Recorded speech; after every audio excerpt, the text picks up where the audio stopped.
Hello everyone and welcome back on my channel. So for today's video, I decided to make a quick video about plants and plant tips, plant cares, anything related about plants. So if you're interested to see that, please keep on watching and please add my second account, which I will link on the description box below. On the channel, I will be featuring all about plants. So kung plantita ka or plantito ka, baka para sa'yo ang plant channel na yon. So first thing is, taran!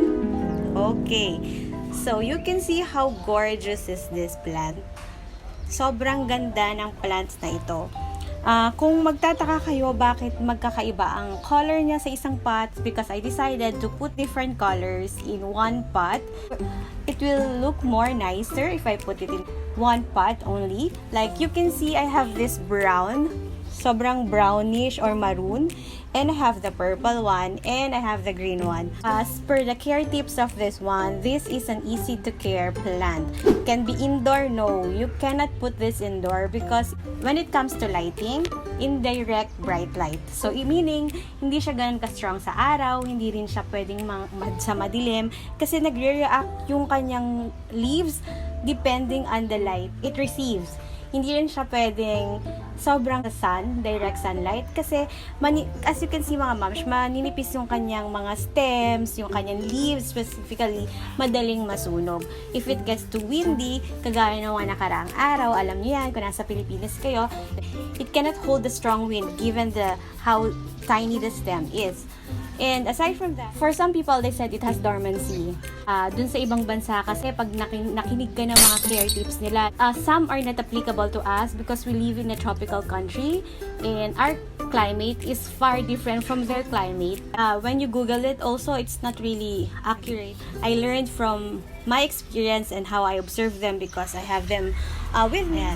The type of soil that this plant needs is actually just a plain garden soil. Sa akin kasi ang gamit ko, garden soil lang, which I include ipa or yung rice hull and sa carbonized rice hull just to loosen up the soil. Kasi pag medyo compact siya, nahihirapan yung bulb niya sa loob eh. So, yun mas prefer niya. Hindi naman siya ganun kagaya ng mga philodendron na nagre-require ng soilless. This one requires soil but wag yung heavy and compact. Yun, careful lang tayo and wag yung langgamin. This is an easy care plant. You just need to water it.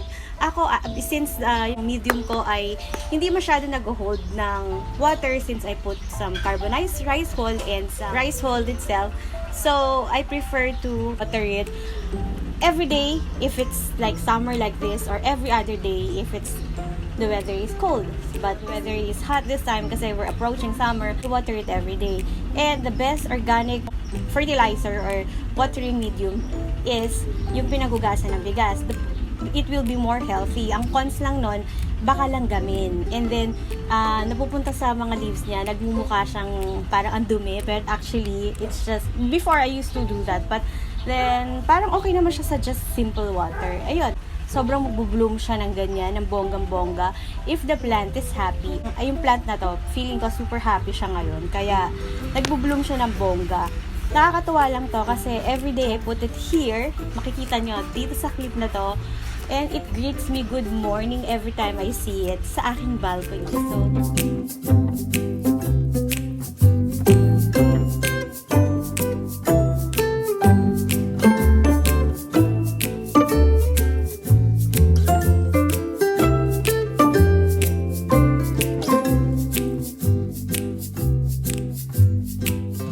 I really love this plant. First of all, because the first butterfly plant, Oxalis, is from my mom. And I really cherish it kasi galing to sa kanya. And then at the same time, easy to care plant. Sobrang walang arte. Para ang dami natutuwa sa kanya. Especially pag pinifeature ko sa Instagram ko or sa Facebook ko. Avoid root rot also because sometimes if you water it too much, nag-root rot. Parang nararotten din yung kanyang bulb. Which is, iingatan natin yun. Ano pa ba? Fertilizer. I do fertilize it at least once a month by this complete 14-14-14 11S. This is my fertilizer that I use to this kind of plant. Sprinkle ko lang siya sa, ewan ko if it's working for me. So, ini-sprinkle ko lang siya dito pero malayo dun sa stem kasi malulusaw. As per my experience also, hindi siya masyado pinipeste. This is really rewarding plant if you take care of it nicely. Papakita niya talaga sa'yo, re-reward ka niya with its beauty. So, if you're starting and you want to add some colors and some cute plants that will brighten up your day and will reward you and hindi easy mamatay, then go for this. This plant also is easily to propagate. Marami na siyang stem.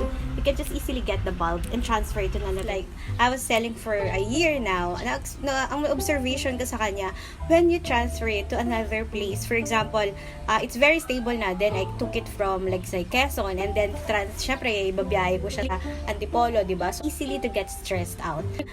It will recover sa biyahe. Diba, bumili ka sa akin ng butterfly plant, tapos dumating sa'yo na naka-close yung leaves niya, or medyo malungkot siya.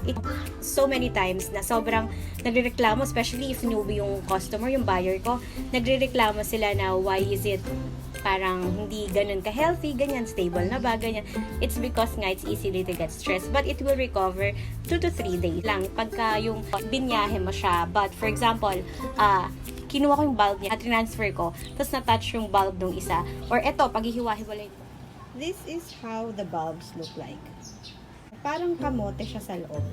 Expect it to recover. Ako napapansin ko, pagka natatouch yung bulb niya, most especially pag niripat mo siya, it will take you a week or 2 bago siya mag-recover ulit. Ganito, tingnan mo ginalaw-galaw ko lang siya ng ganito, pan-filming this. Wala naman akong ibang ginawa, basta nagalaw lang siya, parang nagagalaw siya. Nafe-feel niya agad na may movement. Ayun, masi-stretch na siya and na siya, like, magko-close na ang kanyang leaves, ganyan siya.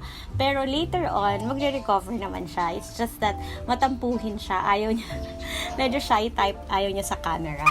Yun lang yung downside niya. Pero, overall, it's an easy care plant. If you're a beginner, please consider getting this one as a starter plant. So, ang next video ko, if you're interested to see how I take care of this, dito ka muna, sige, I won't touch you na. Yeah. If you're interested on how I take care of my variegated turtle vine or this calendula repens, please comment on the comment section down below because I'll be featuring this plant, do's and don'ts, and how to take care of it properly. Thank you very much for watching. Hope you enjoyed this vlog. And if you want more content like this vlog, please do subscribe on my second channel, which I will be posting here. And don't forget to follow our social media, Graceful Grower PH sa Instagram and Graceful Grower PH sa Facebook. Thank you and hope to see you again on my next one. Bye!